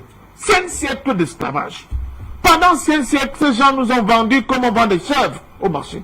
5 siècles, il faut bien que notre jeunesse compte. Un siècle, ça fait 100 ans. Un siècle, ce n'est pas 5 jours. 100 ans. Pendant un siècle, ils nous ont vendus. Ils ont administré de la même manière comme des bêtes. Le cas le plus patent, c'est le cas du Congo. Où un individu, le roi Léopold II, qui est le roi d'un petit espace qui n'est même pas le centième du Congo, s'est approprié de tout ce territoire. Et il a mis des règles d'une violence, d'une barbarie et d'une sauvagerie inégalée. Il fallait couper des mains si on ne ramenait pas un tonnage de caoutchouc bien précis. Et c'est à partir de la fortune de M. Léopold II qu'un certain nombre de sociétés aujourd'hui qui dirigent le monde économique en Occident se sont créées, les gens ne le savent pas. C'est à partir de la compagnie privée de M. Léopold II qu'une autre compagnie qu'on appelle Sabena. Et de Sabena, aujourd'hui nous avons SM Bruxelles. Je pense seulement cet exemple. Absolument. Donc c'est pour vous dire que les fortunes, chaque fortune que vous voyez en Occident, nos enfants ils sont éblouis quand ils voient ça. C'est le sang de vos ancêtres qui ont conçu tout ce que vous voyez là-bas. C'est le sang de vos ancêtres qui ont conçu tout ce que vous voyez là-bas. Donc, il faut justement qu'on revienne à ces fondamentaux. Nous ne sommes pas revanchards. Nous estimons tout simplement que la vérité doit être dite. Elle doit être dite avant qu'on ne passe à la réconciliation. Il faut que ce soit, la démarche doit être vérité, qu'il y ait une justice pour les Africains, et enfin pour qu'on puisse arriver à la réconciliation. Depuis un siècle pratiquement encore, nous sommes dans un néocolonialisme qui n'est pas son nom, où les gens continuent de nous appliquer sur chez nous une monnaie nazie de francs CFA, où les gens continuent d'avoir des accords léonins, des faux accords de coopération, des bases militaires qui font et défendent les chefs d'État ici chez nous. Ils prennent tout, ils prennent notre or, nos forêts, c'est-à-dire que même nos âmes, parce que même à travers les programmes scolaires, ce que nous avons dans leur tête, c'est le complexe, n'est-ce pas, de cet ordre-là.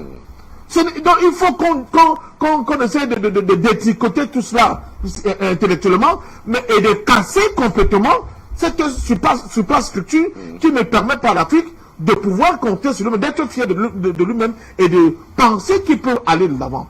Et nous avons aujourd'hui des conditions idoines, des conditions, j'allais dire, presque qui favorisent cette possibilité-là. À nous de la saisir, que de continuer de louvoyer, de raser les murs, de raconter les histoires de Papa Madi, de jouer les chiens couchants de l'impérialisme. Cet âge-là est complètement révolu.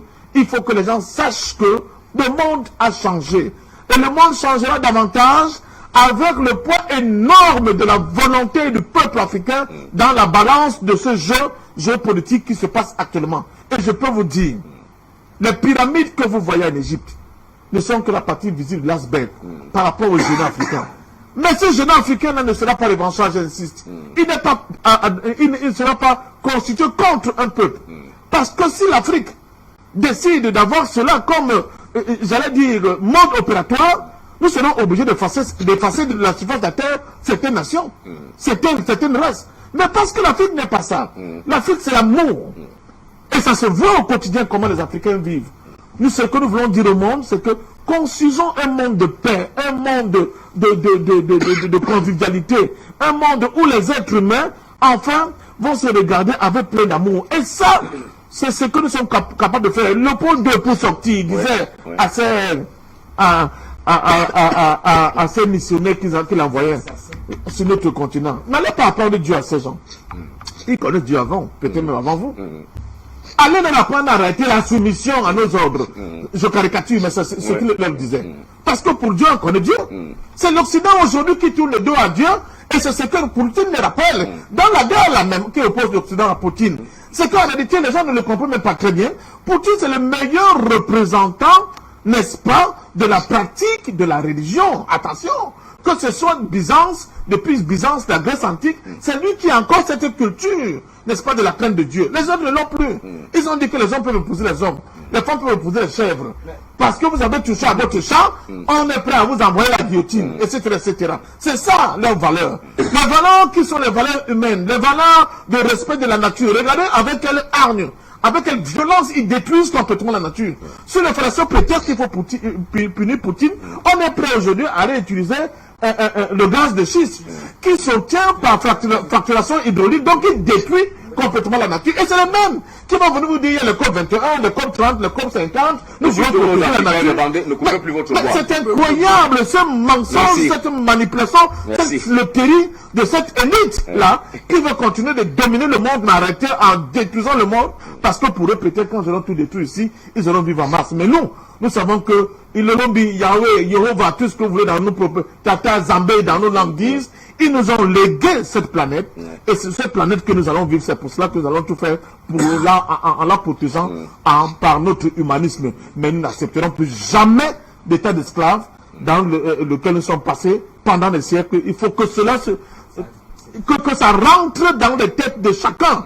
Parce que si tant que ce n'est pas rentré, je crois que les gens vont continuer à venir continuer à s'amuser sur notre continent. Merci donc à cette jeunesse. Merci, n'est-ce pas, au gouvernement malien qui a su, pour une fois, dire merci, n'est-ce pas, à cette Afrique-là qui a décidé d'aller de l'avant. Merci vraiment à tous ces grands penseurs. Je pense à Cheikh Anta Diop, je pense à Hussein Afana, je pense à Tunjan Pomi qui nous ont ouvert les yeux. Ils sont, Dieu sait ce qu'ils sont nombreux, ils ne sont pas que des politiques.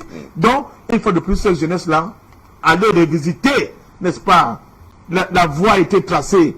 Quand on a eu des dirigeants comme ceux que vous avez cités, là, les Moumier, les Lumumba, etc., la voie a été tracée. On n'est plus libre. Arrêtez, les Africains ne sont plus libres. Ils sont obligés de continuer cette marche en avant sur ces pas-là qui ont été tracés par nos prédécesseurs pour que l'Afrique, enfin, le regard des autres sur les Africains change radicalement. Merci. Patient Parfendom qui est parti dans une longue diatribe, vous l'avez compris. Il fallait absolument vider ce trou-plein. Mais je vous retrouve avec plaisir. Issa Diawara, bonsoir. Alors, quelles sont pour vous les significations, les différentes significations de cette grande marche opérée par des jeunes panafricains qui, je le rappelle, ont parcouru 1332 km de Dakar à Bamako pour témoigner leur soutien au peuple malien, mais aussi aux autorités de la transition. Ok, bonsoir frère Bungu, bonsoir au grand frère Samuel Djenidor, bonsoir à tous les panélistes. et bonsoir à tous ceux qui nous suivent en ce moment précis. Permettez-moi de vous venir avec les 3 dernières informations fraîches du Mali. Oui. D'abord, à Menaka, à la frontière avec le Niger, l'armée malienne a neutralisé plus de 100 terroristes qui étaient venus s'approvisionner au marché de Menaka, à la foire de Menaka, pour les Ramadan. Donc nous disons bravo aux forces armées maliennes. Et deuxième nouvelle, c'est ce qui n'est pas encore confirmé, mais ici sur beaucoup de médias, on laisse de plus en plus attendre que Amadou Koufa serait sans doute arrêté par les forces armées maliennes. Koufa, c'est le numéro 2 de Jenim. C'est un puissant groupe terroriste, un puissant groupe djihadiste qui sévit depuis Kidal jusqu'au centre du Mali. C'est le numéro 2 d'Iyad Agali. Parce qu'il ne faut pas oublier, Jenim, c'est une coalition de Lansardine, de Iyad Agali, d'Al-Qaïda, de Moudiao et ainsi de suite. Donc, ce numéro 2 serait sans doute arrêté par les forces armées maliennes lors d'une opération. Ça reste à confirmer.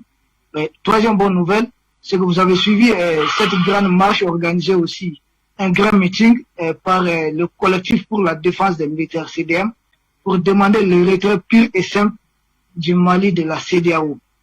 Et c'est ce qui m'amène même à ce sujet, parce que nous sommes parfois à ces marcheurs du Sénégal. Ce sont des signaux qui sont en train d'être envoyés. Les plus avertis savent lire entre les lignes et savent comprendre. Et nous savons que quand les grandes choses arrivent, il y a toujours des signaux. Le fait de voir des humains marcher de Dakar-Bamako, c'est un signal très fort. Nous savons que dans les temps, pour marcher 1000 km et quelques, généralement cela occasionnait des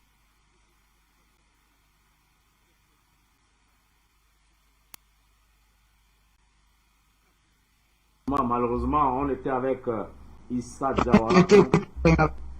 Oui, Issa, vous êtes voilà, venu. notre empire. Aujourd'hui, oui, non, c'est bon, je suis là. Les marcheurs sénégalais, c'est un signal fort. C'est cette nouvelle Afrique qui est en train de naître. C'est cette Afrique des peuples. C'est pour dire que les peuples sont en train de prendre leur distance avec des dirigeants collabos. C'est ce qui m'amène droit. Je dois profiter pour dire que je comprends. Beaucoup disent que le Mali doit se retirer de la CEDEAO immédiatement, Ce qu'il faut comprendre, ne tombons pas trop vite dans le piège des impérialistes. La CEDEAO n'est pas qu'une communauté économique. C'est aussi une communauté de la grande civilisation africaine. Puisque vous allez comprendre que du Mali jusqu'en Afrique du Sud, nous appartenons à une grande civilisation. La civilisation étant la manière de vivre et de penser d'un peuple à un moment déterminé de son histoire. Vous allez comprendre que du Mali jusqu'aux confins de l'Afrique, nous avons le même respect envers les aînés. Nous avons le même respect envers le mariage, envers les cérémonies de naissance, le culte de mort. Nous avons à peu près la même chose. Nous appartenons à une grande civilisation. Ces frontières-là ne sont que des frontières de colonisation. Ce sont des choses qui ont été imposées injustement à des frères, à des sœurs et à des parents tout simplement. Dire que nous allons tout de suite quitter la CEDEAO, c'est une erreur. Quitter la CEDEAO et la laisser la CEDEAO en tant que telle entre les mains de la France serait un cadeau que nous allons faire à Emmanuel Macron, à l'Occident, en Occident dans son ensemble. On ne quitte pas la CEDEAO à l'État. Nous ne pouvons pas quitter la CEDEAO et garder les forces françaises à nos frontières. Au Niger, au Burkina. Au Burkina, ils ont l'opération Sabre.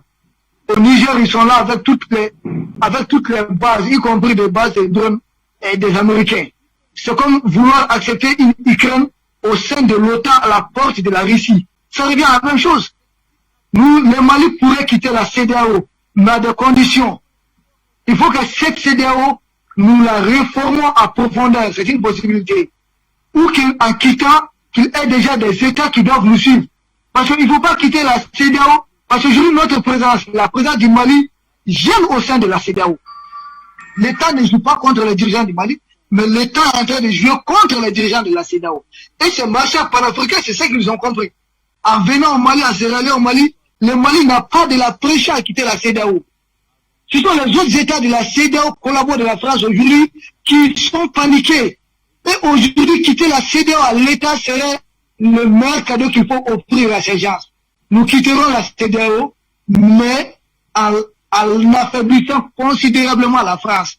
De sorte qu'après notre départ, d'autres États puissent suivre immédiatement pour que nous créions un bloc sous-régional. C'est ce qu'il faut comprendre. Le Mali n'est pas dans la logique de rester dans la CEDEAO à tout le prix, mais nous n'allons pas laisser une CEDEAO armée à nos portes, prête à nous enfoncer des îles avec des forces françaises tout au long de nos frontières. Si ces gens-là sont en train de nous scintiller, comprenez que la CEDEAO, ce n'est pas qu'une communauté seulement économique, c'est une grande civilisation. Nous sommes des parents, nous sommes beaucoup. Comment quitter tout de suite? Est-ce une rupture dure ou une rupture négociée? Quitter tout de suite en imposant une frontière rigide avec nos frères de la Guinée, du Burkina et autres. Il faut récupérer la CEDEAO des mains de la France. Et c'est ce processus que le Mali a mis en œuvre. C'est ce processus que la CEDEAO, par son erreur d'obéir, est en train de pousser la Guinée droit dans cela. Le Burkina est en train de rejoindre cela en lançant un ultimatum au Burkina et à la Guinée. Je crois que la France et ses pions ont fait les très mauvais calculs. C'est ce que je voulais dire. Et une fois de plus, merci à tout le monde. Merci infiniment à vous, Issa Diawara. Je voudrais donc me tourner vers Nestor Podane en espérant qu'il est avec nous, si la technique le permet. D'accord, merci, vous êtes là, bonsoir. Alors, le Premier ministre Choguel Kokala Maïga a dit, entre autres, aux marcheurs, c'est dans la difficulté qu'on reconnaît ses vrais amis. Est-ce que vous avez le sentiment aujourd'hui que les marcheurs panafricains vont réussir à essaimer, ou bien vous croyez-vous qu'ils ont semé quelque chose de durable qui va pouvoir s'étendre sur le reste de l'Afrique? Pour ceux qui n'ont pas encore compris les enjeux réels du cas malien. Oui, je pense que ce que Choguel Maïga a dit, c'est vrai. Les marcheurs ont semé quelque chose qui va rester quelque chose de durable. Pourquoi? Je m'explique. Vous savez, quand il y a eu sanction dans le mois de janvier, le 9 janvier 2022, à Accra, contre le Mali, nous avons lancé un appel à manifestation à caractère panafricain dans tout le monde entier le 22 janvier. Et au Burkina Faso, nous sommes sortis en grand nombre et nous avons dit que nous allons tout bloquer tant que l'État burkinabé n'enlève pas embargo sur le Mali, nous n'allons pas rentrer. Et les militaires ont répondu en déposant le président Roch Kaboré, l'ex-président, et en même temps le lendemain, le Burkina a ouvert ses frontières avec le Mali. Le Sénégal est sorti manifester. Mais comme il n'y a pas eu de changement à la tête de l'État là-bas, quelques jours après, ils ont eu l'initiative de marcher venir à Bamako. Et je pense qu'ils ont prouvé leur amour aussi dans ce sens-là. Donc pour moi, le panafricanisme, ça a déjà déclenché, et même des vieux politiciens qui n'étaient pas des panafricains, qui étaient dans les régimes réactionnaires, se retournent aujourd'hui, les Vespoudi qui sont des panafricains. Donc ça veut dire que nous sommes sur la bonne voie. Donc c'est pour dire quoi? Ce qui se passe, ce que ces jeunes-là ont fait en marchant de Dakar à Bamako, ça va faire tâche d'huile. Même si les médias mensongers, tels que les médias locaux inféodés à la métropole, tels que RFI, France 24 n'en parlent pas, mais c'est pas grave. Même si les médias nationaux des autres pays n'ont pas relayé, Afrique Média a relayé, les réseaux sociaux ont relayé, c'est l'essentiel. Et la plupart des jeunes gens aujourd'hui sont sur les réseaux sociaux. Donc, ils voient ces informations-là. Donc, ils permettent plus leur temps d'aller écouter RFI, France 24 et autres. Donc, c'est pour dire que c'est quelque chose qui est très bien et nous l'avons apprécié et nous savons que ça va faire tâche d'huile. Ce qui se passe au Mali aujourd'hui, ça va faire tâche d'huile. Tout un gouvernement qui va arriver dans n'importe quel pays en Afrique de l'Ouest ici, si tu n'es pas prêt à changer, à aller dans le sens de la population, il faut savoir que tu ne vas pas durer. Ça, c'est clair. Tu seras balayé en plein midi comme Ibeka et Roch. Ça, c'est clair. Donc, tous les chefs d'État de la sous-région actuellement, ça tremble dans beaucoup de pays. Ils ne vont pas vous dire, mais nous savons que ça tremble. parce qu'ils ont peur du réveil de la jeunesse. Et cette jeunesse-là, elle n'est pas prête à s'arrêter en si bon chemin. Même aujourd'hui, dans la journée, j'étais en train de causer avec des jeunes gens. On parlait du Mali, les Marseillais qui sont venus. Mais ils m'ont dit, mon frère, nous sommes sur le bon chemin. Que nos dirigeants veulent ou pas, ils n'ont qu'à nous écouter. S'ils veulent, il ne faut pas qu'ils vont nous écouter. Mais ce qui est arrivé à Makloklo va arriver à Maklakla. Et cette idéologie panafricaniste, qui est un réveil, qui est en train de réveiller la jeunesse, quand nous regardons l'histoire, comment nous avons été maltraités jusqu'à aujourd'hui, ça fait mal. Et cette jeunesse-là n'est pas prête à se laisser piétiner encore une deuxième fois. Donc nous sommes prêts à relever le défi. Là où nos parents n'ont pas pu faire quelque chose, nous on doit relever le défi. C'est dans cette logique que nous sommes. Et je pense que le Mali est en train de souffrir aujourd'hui, mais la souffrance d'aujourd'hui va envoyer le bonheur demain. Donc, tous les autres qui veulent faire la compromission avec l'impérialisme pour ne pas souffrir, alors que déjà le peuple souffre, on ne souffre pas deux fois. Il faut accepter de souffrir une seule fois et on s'en sort une bonne fois pour toutes. Je vous donne un exemple très simple. La CEDEAO est en train de menacer actuellement le Burkina Faso. Si cette même plateau, plusieurs fois, j'ai a dit, nous avons besoin de la CEDEAO parce que nous sommes attaqués. Si la CEDEAO ne vient pas, si le président Roch tombe, il ne faut pas qu'ils vont vouloir venir sanctionner le Burkina Faso. C'est pas ce qu'ils sont en train de faire aujourd'hui. Donc, ils vont encore perdre la face au Burkina Faso, ça c'est clair. En 2015, Macky Sall a pris défaite ici, il connaît très bien le peuple burkinabé. Donc, je lance un appel à tous les Africains de soutenir le Mali, de soutenir le Burkina Faso, de soutenir tous les pays qui ont décidé de rompre avec l'ordre établi, l'ordre impérialiste établi. Et je suis sûr et certain, les marcheurs maliens et qui ont marché de Dakar au Mali, ça va faire tache d'huile et ça va encore galvaniser la jeunesse africaine à adhérer au panafricanisme, à changer de mentalité, à voir une nouvelle Afrique. C'est possible. Et que nous voulons que ces frontières imposées par les colons soient brisées et que le peuple devienne un. Si nous sommes un, nous pouvons imposer. Et dans les jours à venir, je pense que les panafricanistes doivent lancer une marche internationale au niveau de l'Afrique pour demander la création d'une armée africaine. Si nous avons notre propre armée pour combattre les terroristes, les bandits, même si nous sommes agressés par les Syriens, les autres là vont nous respecter. Donc, c'est à nous, la jeunesse, d'imposer cela aux dirigeants dirigés. Si nous les laissons le choix librement, ils ne vont pas le faire. Nous allons les imposer. Merci beaucoup. Merci à vous, Nestor Podas. Je voudrais me retourner donc vers vous également, Roland Bayala. Est-ce que vous diriez, comme ces marcheurs, que le sort du Mali est intimement lié à celui de l'Afrique? Parce qu'ils ont dit, si le Mali tombe, c'est toute l'Afrique qui va tomber. Bonsoir Afrique Média. Merci d'être encore sur ce plateau, ce beau plateau d'Afrique Média que j'ai laissé pendant un certain temps, compte tenu effectivement de la situation politique au Burkina Faso. Je remercie tout le monde et je formule encore mes encouragements à cette tribune-là et je salue tous les panélistes de ce soir. Effectivement, lorsque moi je prends le Mali aujourd'hui, je pense que le Mali a déjà tracé les sillons, le Mali a déjà tracé la voie pour la jeunesse africaine et pour le continent africain.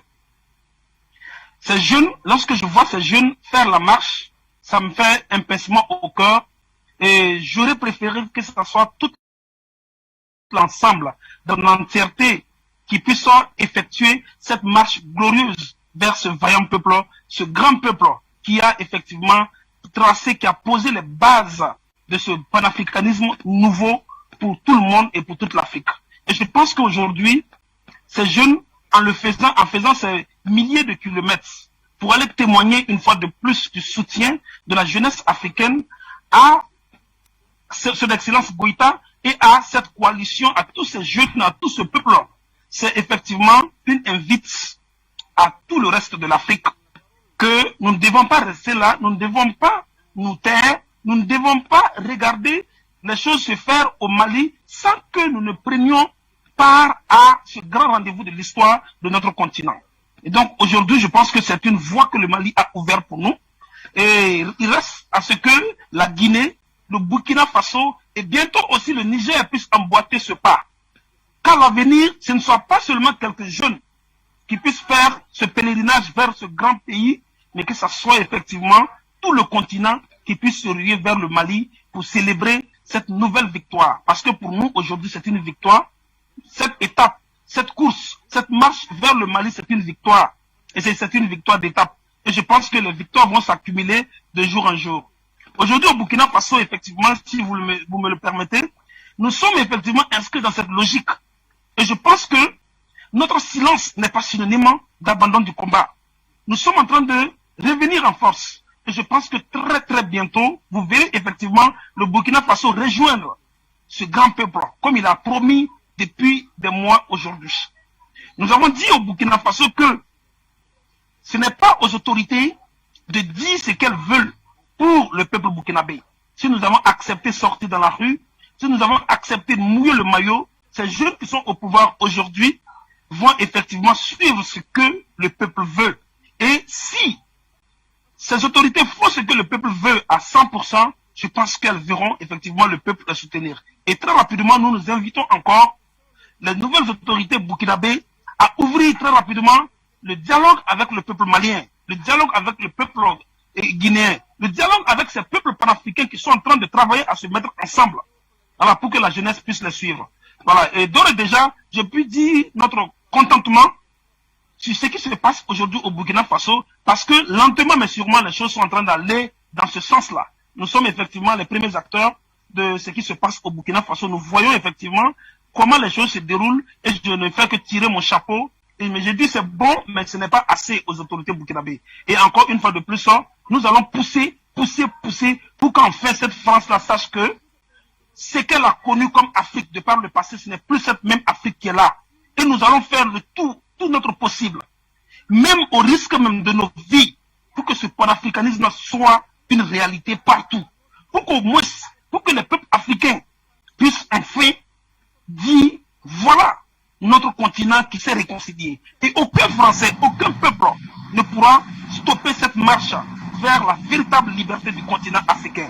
Quelles que soient les péripéties, quel que soit ce qui va arriver, je pense que nous allons aller jusqu'au bout et nous allons libérer ce continent et encore des mains, des griffes de ces impérialistes-là. Et je salue encore une fois de plus la coalition Yerawolo avec qui nous avons commencé dès le début cette lutte, avec qui nous sommes toujours en marche et avec qui nous sommes en train de préparer très prochainement, dans les semaines à venir, une très grande manifestation à Ouagadougou. Donc, je m'arrête là pour l'instant et je remercie effectivement mon frère, depuis Bobo Dioulasso, Nestor Poudassé. Merci. Ben écoutez, c'est moi qui vous remercie de votre disponibilité.